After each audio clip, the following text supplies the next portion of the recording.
Which of the TF2 Mercs are in it for the money and which ones are just there for fun?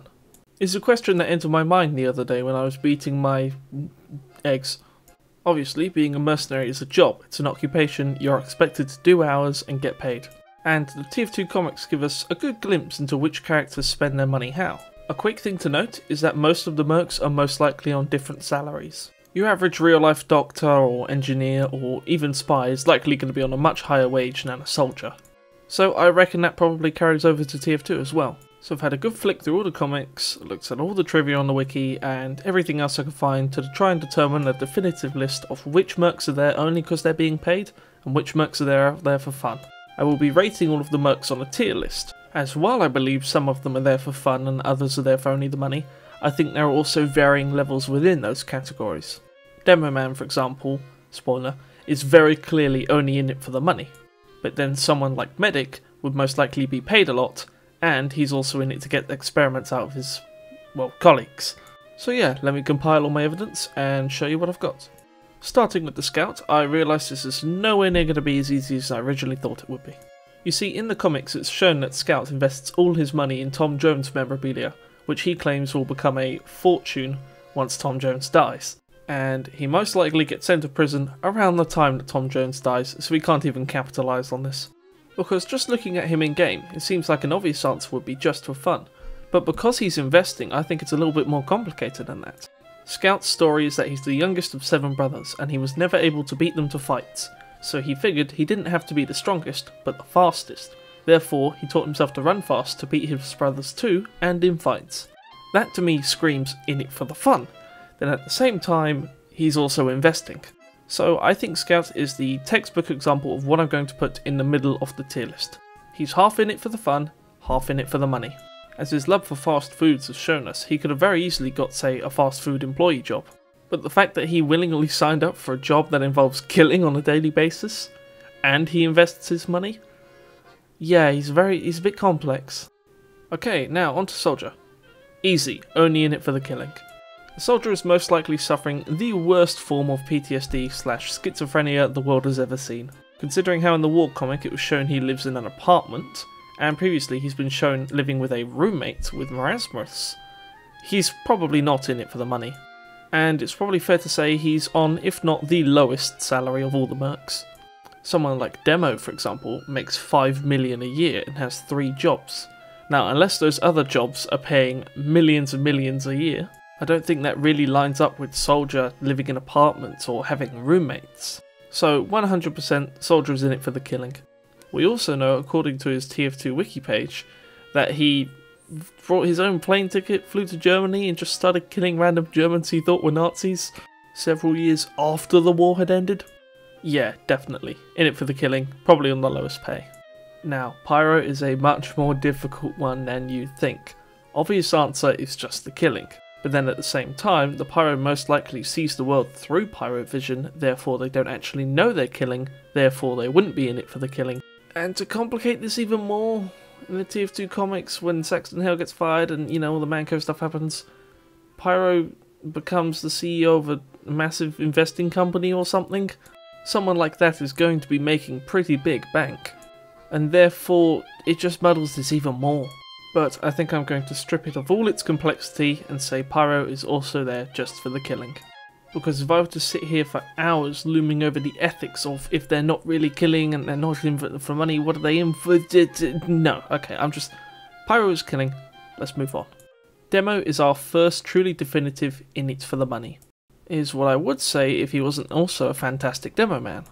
Demo prides himself on his job and being good at it. His family lineage compels him to.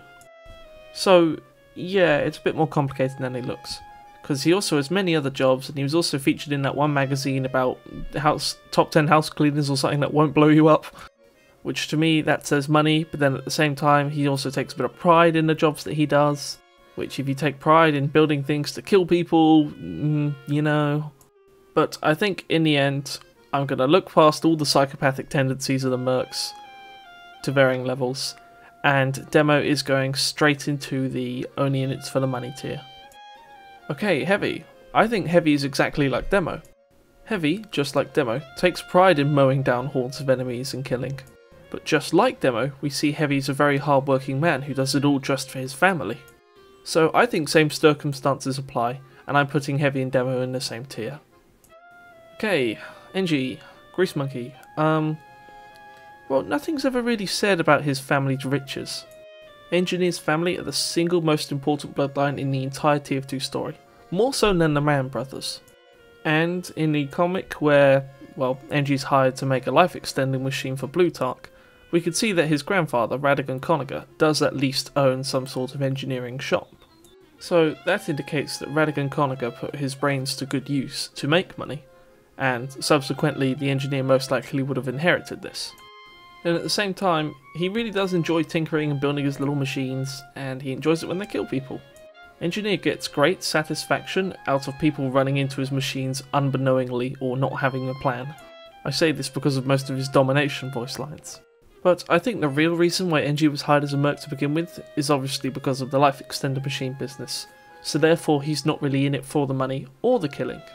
So, what's closer to extending human life, killing or money?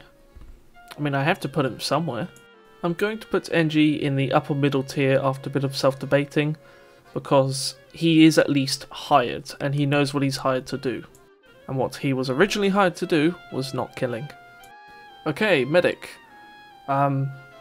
Yeah, this is a pretty obvious one. Medic is purely in it for the self-experimentation on both his teammates and killing of his enemies. While a doctrine of sorts would of course be on a much higher wage than a soldier or, scout would be. Medic seems to get most of the money to fund his experiments from his employer, as after bringing Sniper back to life, he talks about how much it cost his employer to bring him back to life, yet at the same time he says expensive animal organs aren't cheap and that's why he joined the TF2 Mercs.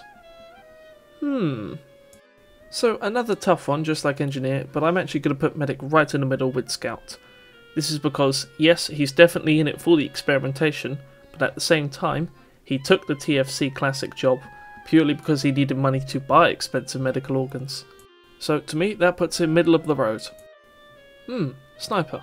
Easy one. Only in it for the money. Sniper is not a crazed gunman, he is an assassin. It is a job to him. He understands what the sniper's job is, what they do, and what they don't. Snipers don't monologue, they don't hold hostages, they just take the shot. And as we're very clearly aware of, he's not a crazed gunman. So yeah, just as categorically, if not more so than any, Sniper is purely only in it for the money. His job requires him to be cold and distant from his enemies and allies too, and therefore that's not something someone will willingly go through. And finally, the Spy. Spy is obviously a man of very expensive tastes. Very expensive tastes require very large paychecks to fund. So that would be a good motivation for joining with the Mercs. However, from the Meet the Team videos and the domination quotes, we can tell he really does take pride in what he does. He enjoys his job. And then there's also the fact that he's Scout's father, and a common widespread theory that I 100% believe is true is that Spy only joined up with the Mercs to keep an eye on his son. But then again, he is also a spy, he'd have a very high salary. So Spy, another conflicting one, I'm putting in the upper middle tier. He is very much a man of expensive tastes and therefore needs to fund that, but at the same time, he greatly enjoys what he does and takes a good amount of pride in it. So yeah, that's what I think about the Mercs and what I think about their job I still can't speak. About their occupations. I was going to include Miss Pauline, the administrator, and Saxton Hale in this, but not only were they very difficult to judge, the video would have been even longer. So let me know if you want to see that. I will make a sequel to background characters, the ones I previously just listed, and any others within the TF2 universe. So yeah, thank you very much for watching, and I will see you later down the sunny road. Okay, bye!